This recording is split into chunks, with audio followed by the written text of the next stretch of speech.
It's registered, but it'll never be the same. You can tell how long ago I did a given project based on how amateurishly it was done. Oh yeah? Look at this. This is beginner's work right here.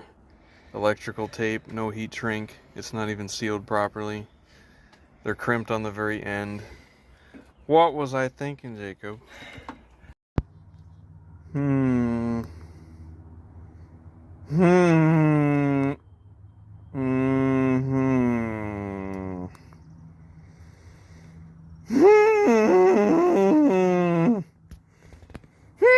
Here's something interesting I found.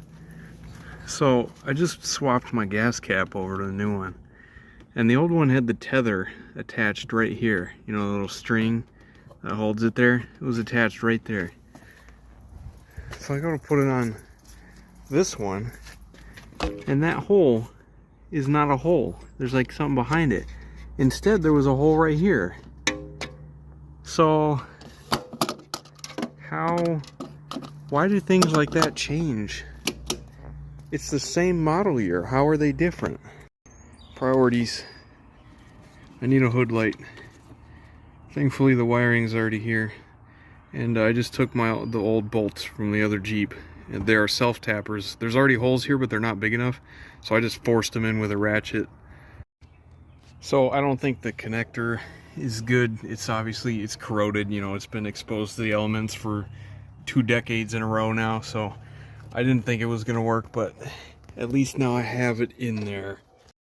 Let's see, I got the regulator out of the door, and I replaced the check pin and the bracket because it was all worn out. So now it doesn't make obnoxious clicking noises. Some guy's gonna come look at the truck in a couple days, so figured we'd clean the thing up and put the topper back on it.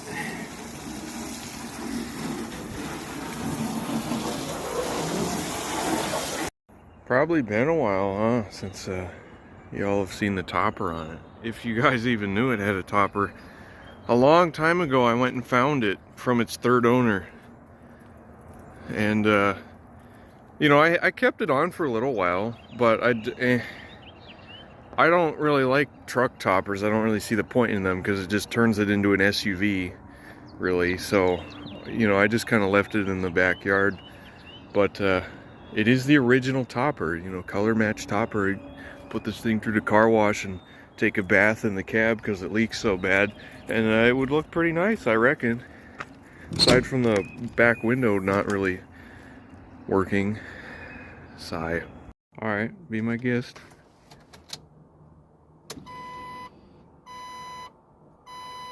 Okay, just wait a minute. It'll pop up in a second. Assuming it has one. Okay. I guess it doesn't. Is there no fuel warning? Should be plugged in. Huh. You know how on the other one there's that little light that comes on when you're low on gas and it'll beep at you? I think so. You know what I'm talking about, right? Maybe. Oh my gosh. You know, something that's suddenly become very apparent to me is that because I can't roll this window down, I can't go to the Taco Bell drive-thru and get Baja Blasts. So I need to get this fixed, like right now. Here's the regulator thing.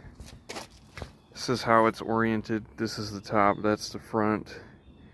I guess I gotta find one of these now. I don't think it's possible to replace the worm gear. That's the thing that's stripped out.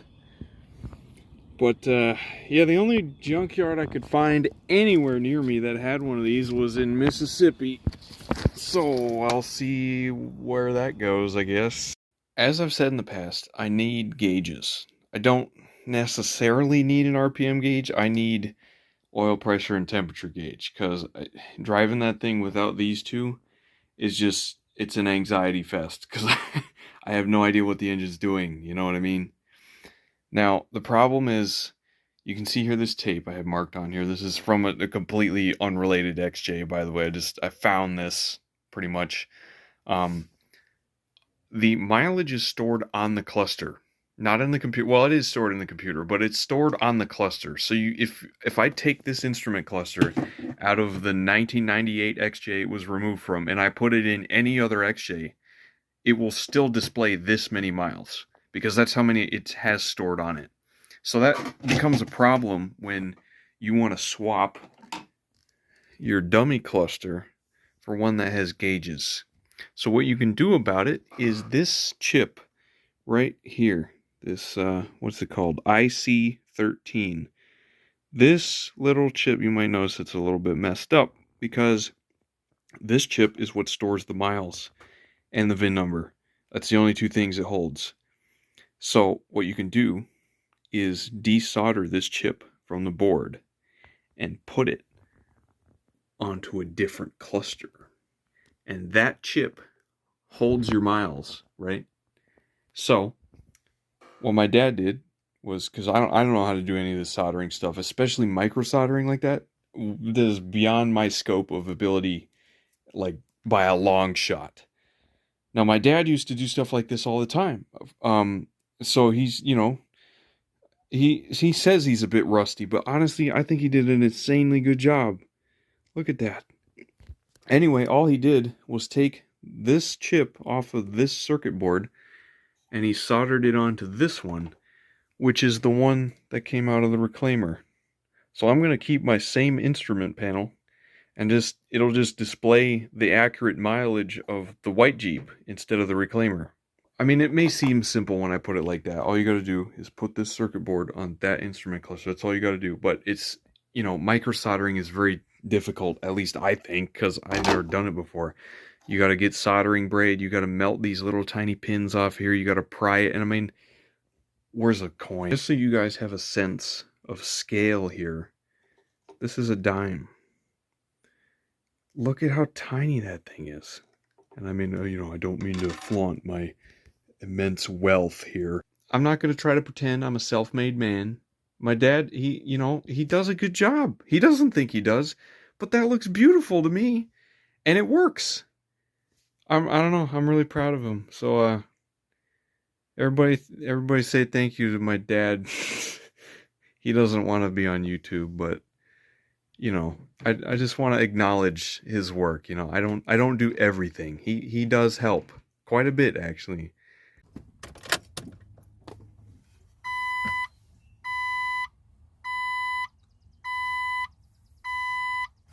Well, yeah, here it is going through the self-test. Everything works. The displayed miles are accurate when it comes up. And now I just got to put everything back together. So I've kept my trim panel off of the other one, which still has my switches and whatnot, and I don't have any of the wiring for them yet. So I'll just have to worry about that later. So the hatch situation is what I'm calling it. Now, this all started when I wanted to get this off, because this is bent, and you can see kind of, it's hard to tell, but the bumper has been hit down. It looks like a freaking tree fell on it or something. And so that bent the plastic, which caused it to bow outwards. Now you might also notice the tailgate's all chewed up.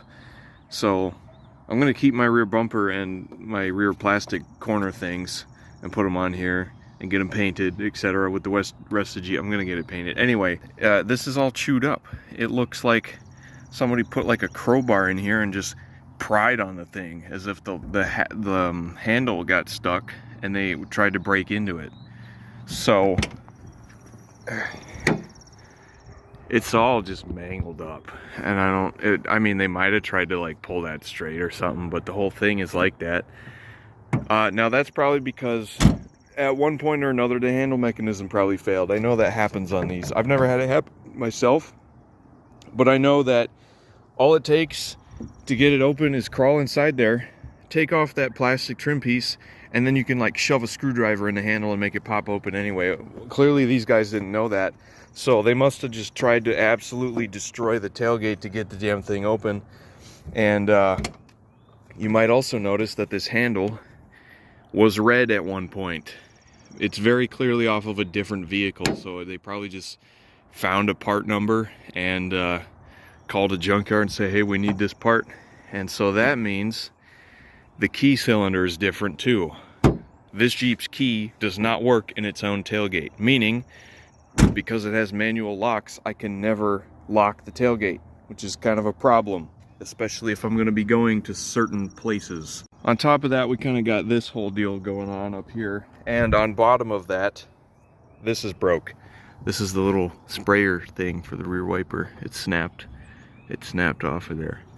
So basically, I'm thinking I need a new tailgate. Now this one, it's certainly not in perfect condition, but it is really clean. The only problem here, let's see if I can even get this open in here. Okay, so the only problem area is right here, where there was some rust, and I kind of scraped it away and repainted it a little bit, but that's not even in an area you can typically see. And although it is silver, I am going to repaint that damn thing. I hate white. So the bolts that secure that window to the track were missing. So I need to get those bolts out of this Jeep, which is why we have this catastrophe going on here. The windows don't roll down unless the master switch is plugged in. So that's what that whole situation is.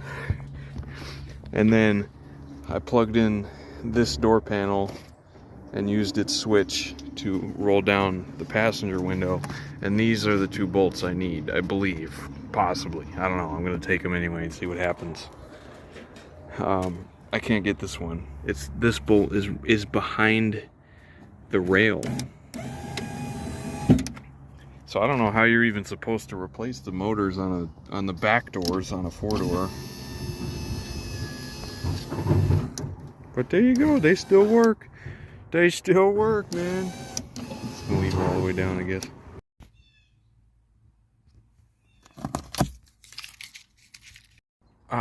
My humble abode against the Wisconsin. So my father actually welded on this chip to this cluster. He totally didn't have to. I ain't gonna keep it.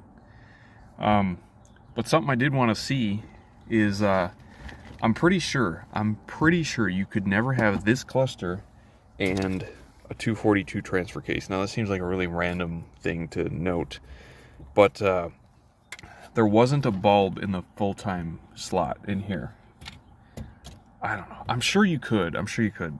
It's probably not out there anywhere, but I put a bulb in the full-time slot, and it works. So this right here, full-time, lit up on a base cluster. I bet nobody will ever see that again. Stupid. In the license plate light video, I had to tear all this down to resolder these wires, and I labeled everything in here because I wanted to know, what each wire did. And the little light on the dashboard that tells you when the liftgate is open has never worked in this thing, and it's because the sensor is bad. And I found it in the glove box. It's like broken. If you plug in the sensor, it always thinks the hatch is open and the light on the dash does come on. But the problem is, I don't want that light to be on all the time. So it's never had a functioning hatch switch. Not that this is a very important thing at all. I know 97s didn't even have this as an option. But what I noticed about this one is said light actually does work. You can see it, it's telling me the liftgate's open. So what I'm gonna do is keep the sensor out of that liftgate, put it in mine. Listen, they tried, okay? So there's your hatch switch. Just a little itty bitty Torx bit holding it on. So this is what it's supposed to look like. I've never even seen it before. See, mine that I had, it's just the black part. Like the whole chrome piece just broke off of it, and that's why it didn't work. But all it is a button to tell whether or not the hatch is open. So that's pretty cool. I'm glad I have this, even though I know it's a really stupid, pointless feature, but little things like that I've always wanted to have, fully functioning XJ. I think it's cool.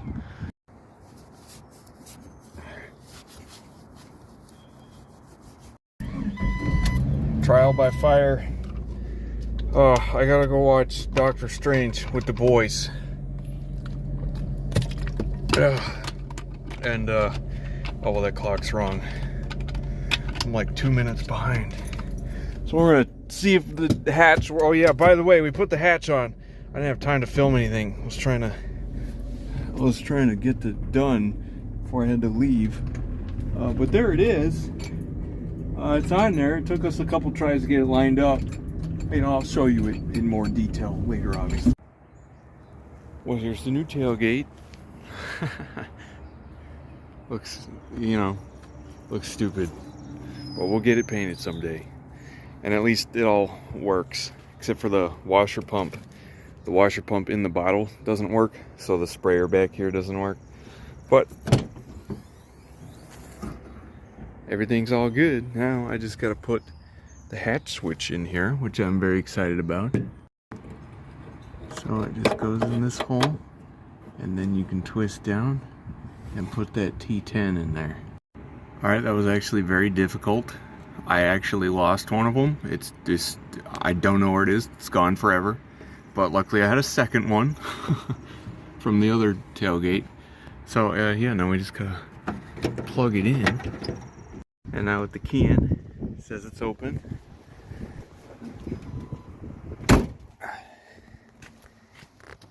And closed. It works. Oh my gosh. Victory moment. Yes. And Doctor Strange was okay. Yeah, it wasn't really bad. Didn't really think it was that good. It was okay. Actually getting the thing on was kind of difficult. Definitely a two-person job. Once again, my dad helped me. Very much appreciated, Father. So, the holes on these hinges where these bolts go through, by the way, there's only 4 bolts holding the thing on. We popped off the lift struts. Had to get the wires through. That was the hardest part, honestly. You gotta take these 2 screws out, pull these connection points off, disconnect them, and you only have like this much room to do that. And then shove the connectors through this hole, and then get them out of the way so you can, it's pretty hard. And then this is the wiper hose. So there's not a connection point here. I cut this, and I just used the little T-piece from the other tailgate that was right here. This is the only disconnect I could find. Otherwise, this hose runs all the way down this pillar behind the metal in here, and then from there I have no idea where it goes. So I just cut this on both tailgates at about the same place so that I could just pull it up through here instead of having to undo this whole thing and get that all through there. So then I had an extra little adapter piece, which I'm sure you can buy these. I don't know what they're called. Just, you know, you just plug the hoses onto it. And I still haven't tested it because, like I said, the washer pump doesn't work. So I'm gonna have to cut this a little bit shorter. You know, I gave myself some extra slack. And anyway, the hardest part, I think, of getting it on was lining it up right. So these holes are like elongated. They're oval shaped, so you can adjust it side to side and up and down. And it took us a couple tries to get it down, and that's why I can't do body work. I don't have the patience for that. But as you can see, it lines up pretty damn good. It's not perfect. It sticks out just a tad on this side, like less than the thickness of a dime. But it's good enough for me because it latches. So now I just got to put the plastic trim back on here. Another thing I noticed while driving an hour to the movie theater and an hour back yesterday is it doesn't get up to temp. Which is better than overheating, especially for not having any coolant in it. So that confirms a bad thermostat.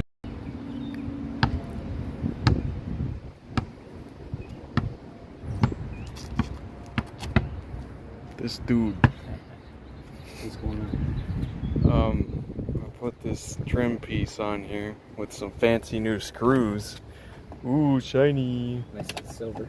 Yeah, they'll, you know, the heads aren't right on them, but at least they're not gonna strip out.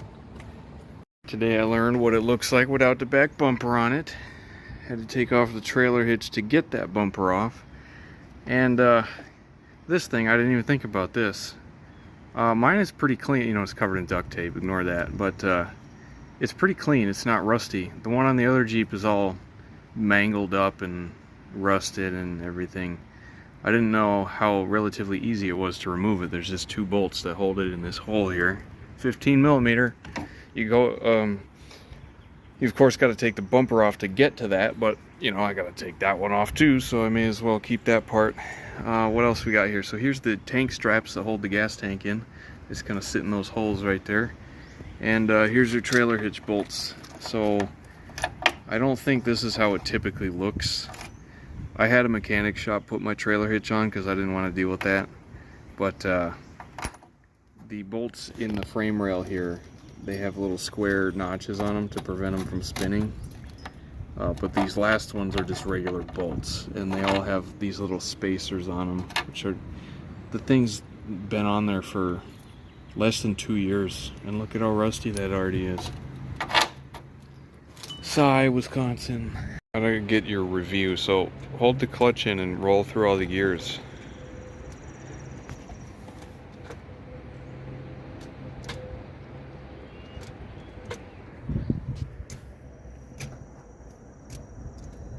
You know, it's not terrible. Yeah. It's not the smoothest though, you know, compared to the other one especially. Yeah, now come, after immediately doing that, come get in the other one and do the same thing. Big door. Yeah. I already know this one is, it's just perfect. It's completely different, you know? Yeah, it's way smoother. It makes that one look bad. Yeah, right? So, yeah, like I could do this all day. Right?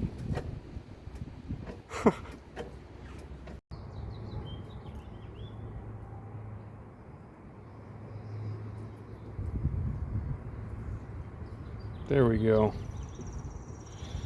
There we go. Now it's got 4-wheel drive. As per Chris Fix's video, gotta adjust these headlights. You know, I am just a little concerned because out of nowhere the check engine light went away. Something somewhere's acting up.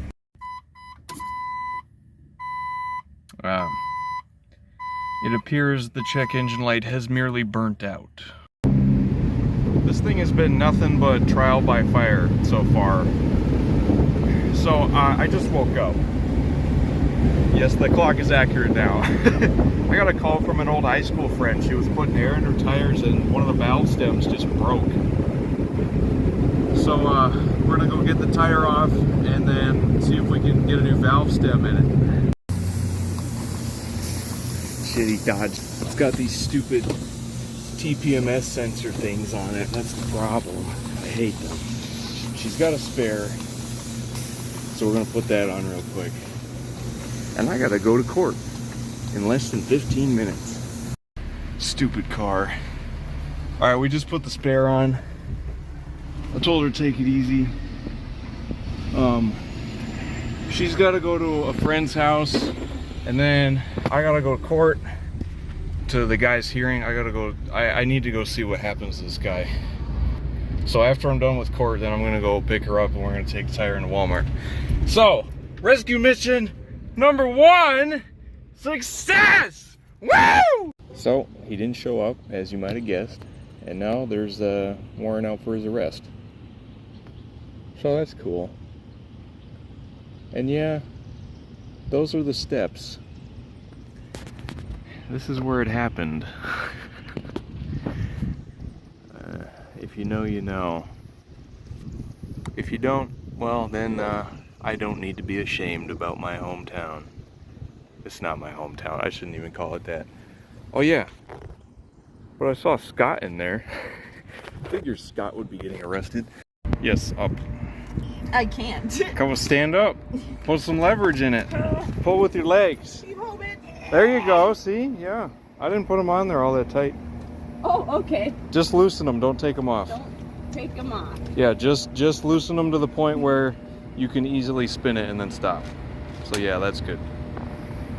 Well, we got the tire on, and I got the Steel Walmart's torque wrench. Ah. I mean, so far, the thing hasn't let me down. I'm honestly pretty proud of it for not having any coolant or a thermostat. It hasn't let me down. Yet. But I'm back on this window, and so I have the regulator out, right, and I was looking at this thing. This is what the bolts that attach the regulator to the window thread into these things. So it's missing one, so I went and got it off of the other Jeep. So how these go in here is that part goes in the back, and then this plastic thing kind of goes over top of it in a certain way. Oh, look at that. Like this, and then you twist it to lock it. There we go. And then it stays there.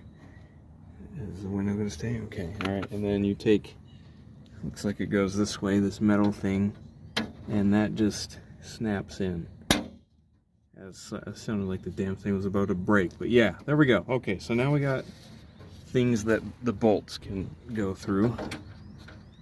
Okay, that's good. But yeah, I took off the interior weather strip. I knew this thing was going to be destroyed. They absolutely just manhandled the thing. They just shoved wood chips and pieces of paper in here to make the windows stay up. So that it destroyed that. I think you can still get these. I bought these for the MJ before, so I think somebody still makes those. But I'm gonna need a new one probably. Anyway, I just got the window propped up with this piece of wood here.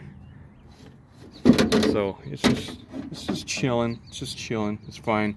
I think what I'm gonna do is try to put the regulator back in, and then hopefully, if I have somebody lift up on the window while I'm turning the crank, I might be able to get it to stay in the up position, because I, for the life of me, cannot get a freaking regulator for this thing. I've called multiple junkyards in like Mississippi and Missouri and Tennessee, and every time they're like, yeah, we got the part, and then I'm like, okay, great, can I have it shipped to Wisconsin? They're like, yeah, just send us, just let me know what your email is, and we'll send you an email. You fill out the email thing, and then we'll ship it to you. And they never send me the email. This has happened like 3 times in a row now. So I don't know what the hell to do about the regulator situation. Guess I gotta drive my ass to Mississippi. Oh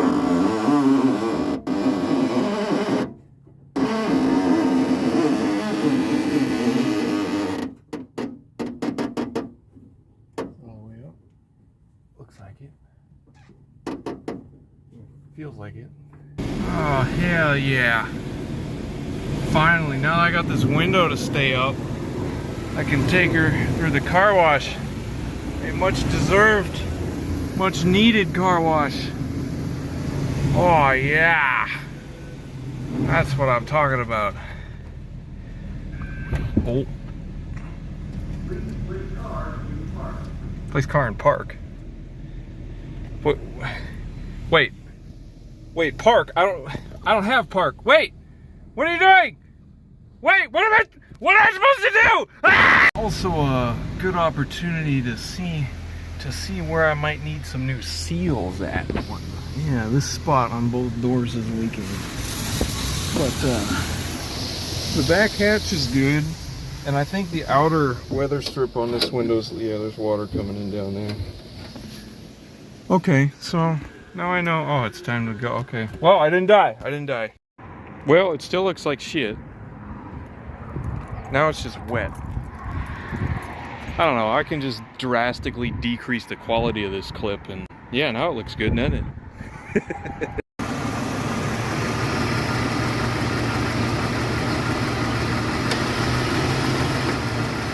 Okay.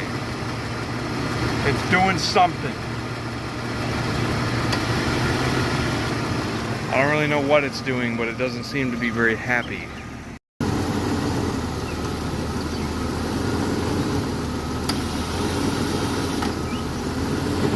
Okay.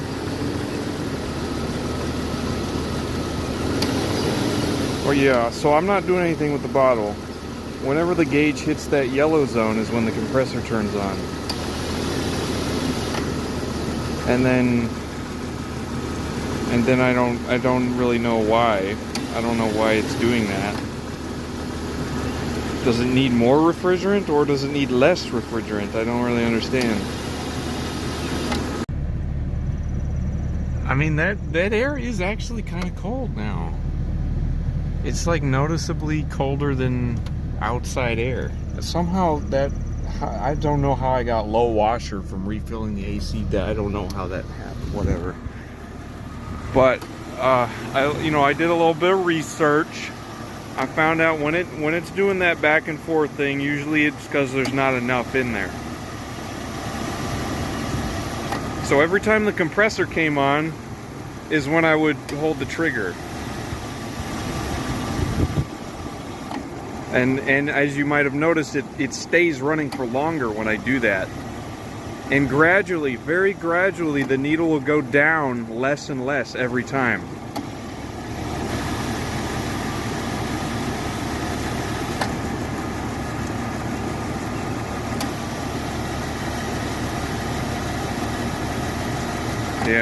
Yeah, before it was going down to like 10.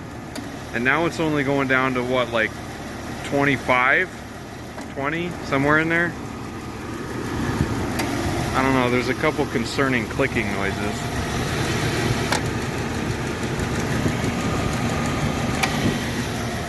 I don't know, this scares me, man.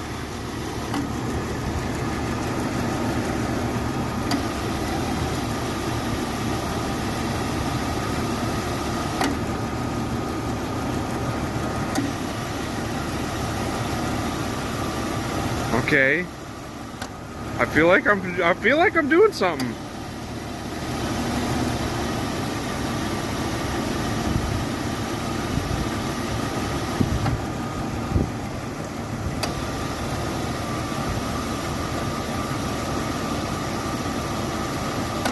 It's almost there. It's almost there. So maybe there was like no refrigerant in it. See how cold it's going now. Oh, and I suddenly no longer have low washer fluid. That's pretty great. Yeah, I mean it's decently cold. It's not anything impressive, but it's definitely conditioned air. Here, you guys feel this.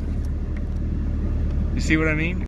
All right, after sitting here and recharging it every now and then, I've got it to a point where the compressor consistently stays on. It's not turning off and on like it was.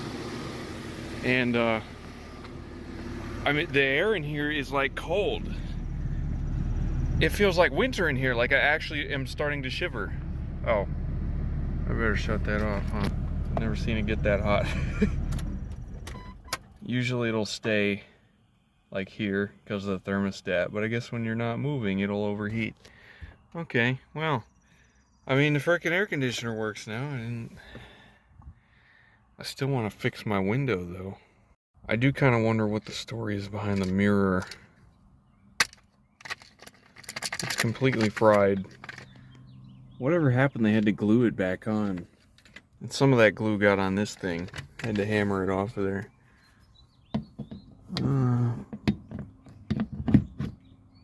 Yeah, there's just a T15, I think it is. It goes in there. And now I have a mirror.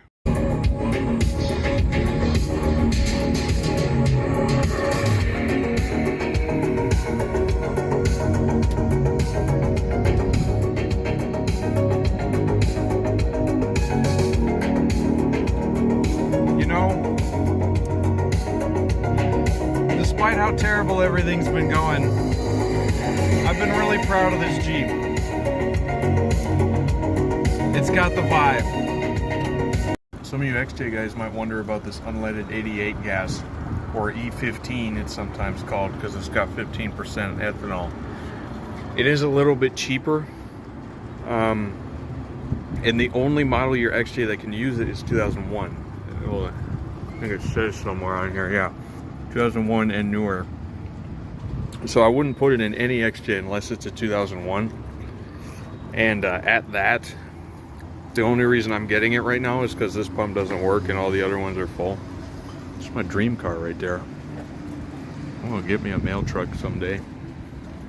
But anyway, I've used it before, I've tested it before. It works, but you get worse gas mileage with it. So you have to fill up more often. And that completely offsets any benefits you gain by saving 5 cents a gallon. So in short, it's not worth it. But like I said, it's out of order. I'm on my lunch break right now.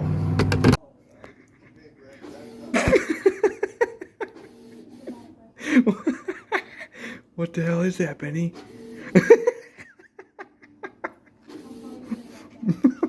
You poor cat. She needs to know. She needs to know what it is. But she, it's so frightening, it's making weird noises. Oh no, Benny. What is that?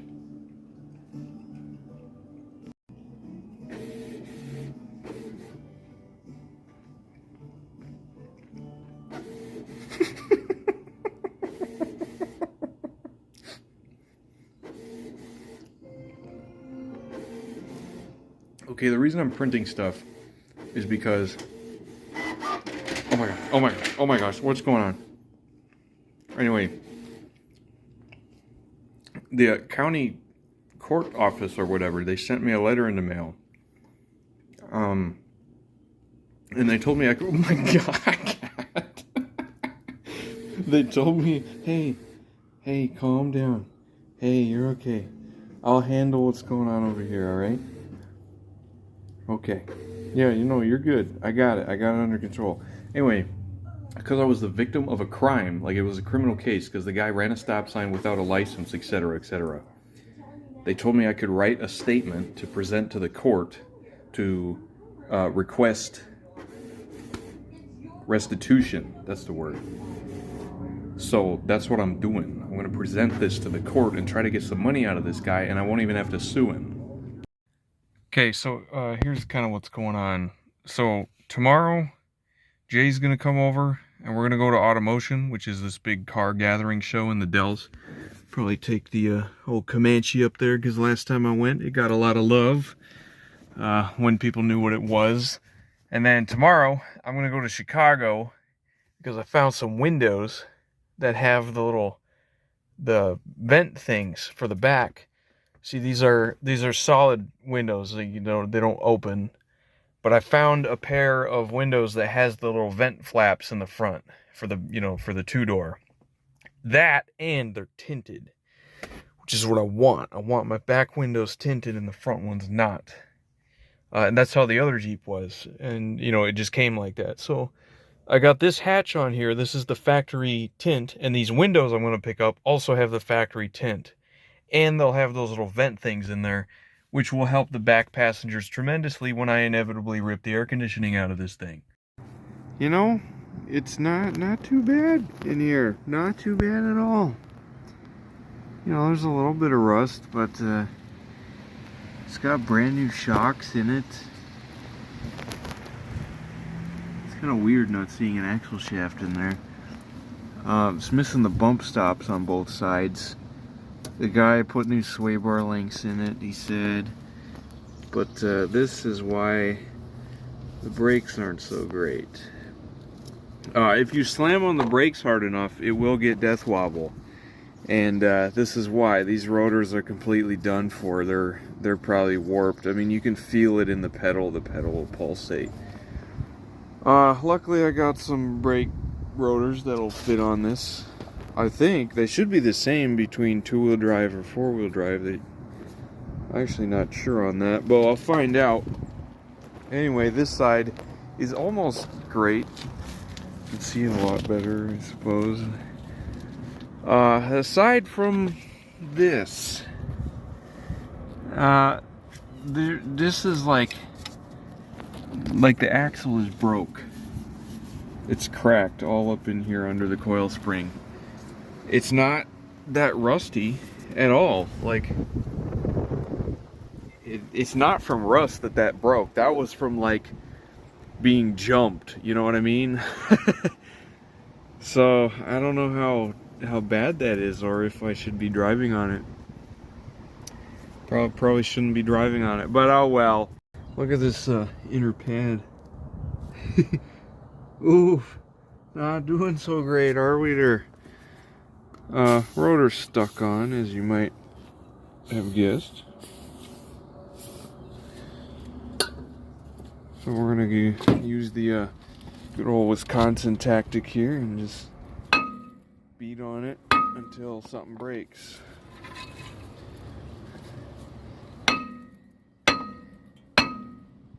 So we did eventually get the rotor off, as you can see. Here's the consensus on the brakes. As you can see, they weren't doing anything.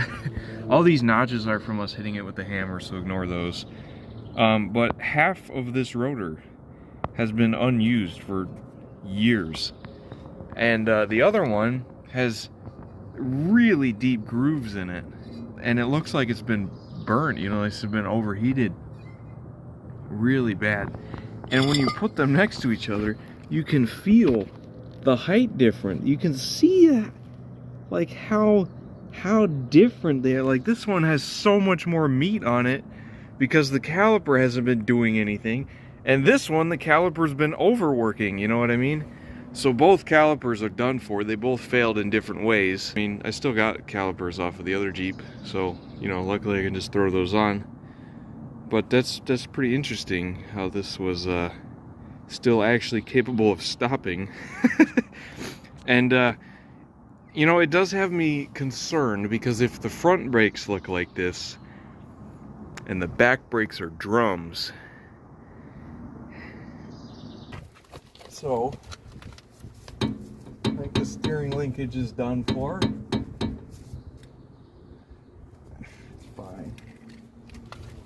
All the cotter pins came out because they're covered in grease and there's no rust on them, which is just unbelievable. Speaking of all the grease, just look at this, you know. Unspeakable amounts of grease on these things. You know, it is even a bit nostalgic in a way to do all this stuff again, because before transmission swaps and rear main seals, there were steering linkages and brake jobs. It was all so long ago when I did these things, and I never made videos on it because that was back when I didn't know what I was doing. I was just learning, you know what I mean?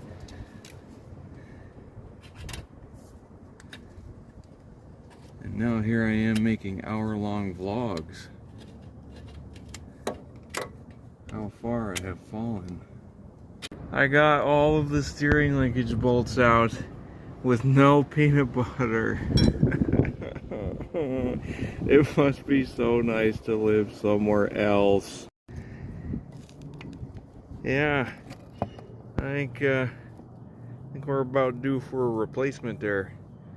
So I'm just gonna put my ZJ steering linkage in here. The only difference is that the tie rod is a solid beam instead of a hollow tube.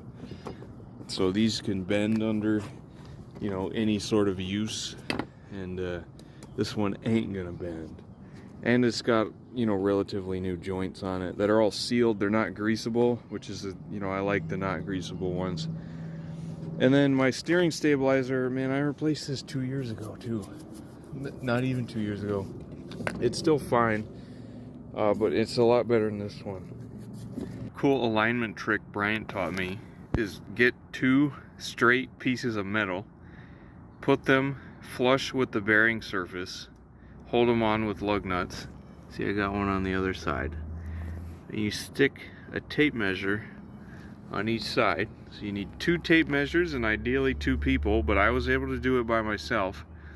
So you fish the tape measure through here and hook it on the other side, and this measurement should match this measurement, you know, from this stick to that stick.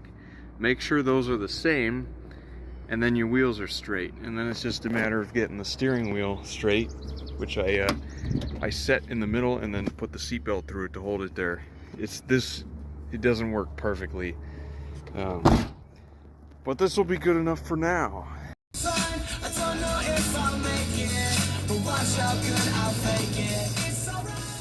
So Jay's on his way here. This would be the first time he'll have driven his Jeep over to my house.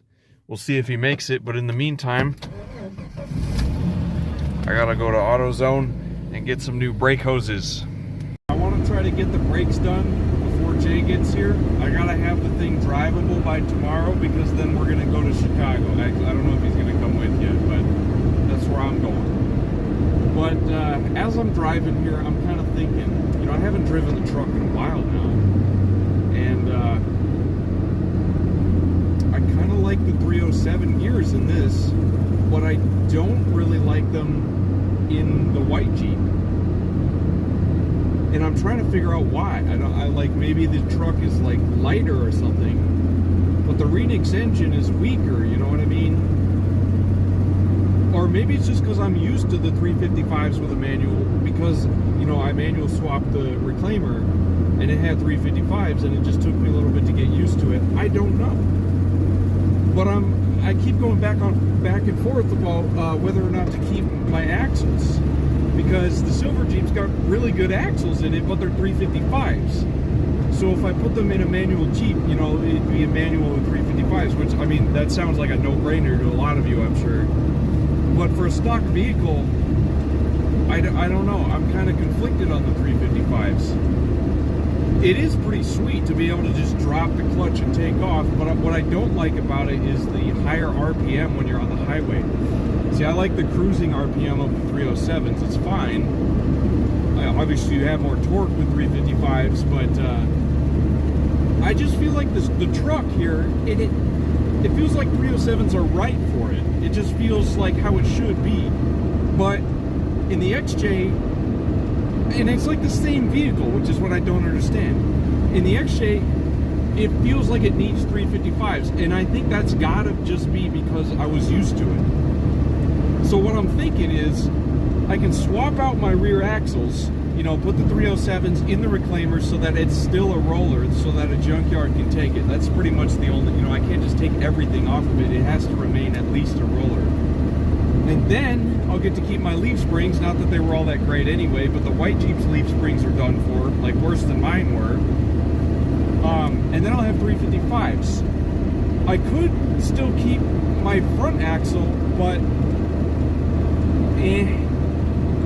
I don't think I want to go through all the trouble of getting the front axle out. See, the rear axle, you can take the entire axle out with 5 bolts. Yeah, there's literally 5 bolts, and you can take the entire rear end out of the Jeep. But the front axle, you know, you got to worry about the control arms, the track bar, the coil springs, the steering linkages. There's a whole bunch more to getting the front axle out. So it would still be 2-wheel drive, but I'd have 355 gears. I'm thinking about it. I don't know what I'm gonna do yet. I'll talk to Jay about it. All right, I got some new brake hoses, and I also got a compression tester. I'm gonna see if that works. I'm gonna do a compression test. Some more brake fluid and some coolant. And I wasted a lot of time in there. We were talking about Walmart. Oh my gosh, he made it. It's here. Jay. Jay. You like my super awesome stereo? Yeah. Yeah. I saw that. That's great. Yeah, it's awesome. Because the radio doesn't work, huh? Oh man, back Well, doors. I mean, the radio itself works. The front speakers don't work. Oh. So I only get from the rear. Yeah. So this is like the cheapest Bluetooth speaker I could find at Best Buy. And it's gonna work until I think eventually, like down the road, I'll take it to Best Buy and have them put like a super cool aftermarket stereo deck in it, get new front speakers. But yeah, it's probably the wires in the door jam. yeah, probably. Because, you know, the doors open and close so often, those Right. wires will they just break, and then the speakers stop working. I see your door checks aren't doing so great either. Alright, what all we do? Steering linkage is on, brakes are on, front wheels are on. What else we do? We bled the brakes. But the brakes, yep. Is that all? I think so. Yeah, oh yeah, we put new brake hoses on it. Yeah. You see them? Yeah. Yeah, there you go. I got my red racing calipers on here. You know those add a few horsepower, right? Yeah, they got it. Red paint. You ripped your door panel off. Yeah, that's been like that. Oh. It's because I got to get that window regulator out there, which I haven't told YouTube about the good news. Ooh. Oh, yeah. So this thing came from North Carolina. Came from some junkyard and across the country in a different time zone. That's what it took to find one of these, Jay. But it works, you know, I can spin it by hand and the things move on the track. Now it's just a matter of getting it in the door, which is its own, it is kind of hard. Like you almost need vice grips, but. Oh, yeah, I won't mess with it. Yeah. But I believe you. Yeah, that'll be nice. And then Yeah. I can rip the AC out of this thing. Oh, yeah. So that people like you can suffer. Unit radiator cap, PCV, and fixed the vent hose, 164-300. March 25th through 27th, replaced cracked cylinder head with tuppy head from 2006 CG Wrangler, new gaskets, head intake exhaust. We done fixed his PCV valve. Or dot valve, but this has been cracked ever since he got it, and I took this one off of the white Jeep because I put my airbox in it, so I had an extra one. So now his engine bay looks pristine. It actually kind of does though. When we fixed cruise control, I broke that one day. I'll have to go see if it works. Alright, so his cruise control doesn't work. It's the buttons on the steering wheel. The module works. So now we're gonna replace this window regulator, I hope, before we go to Chicago tomorrow.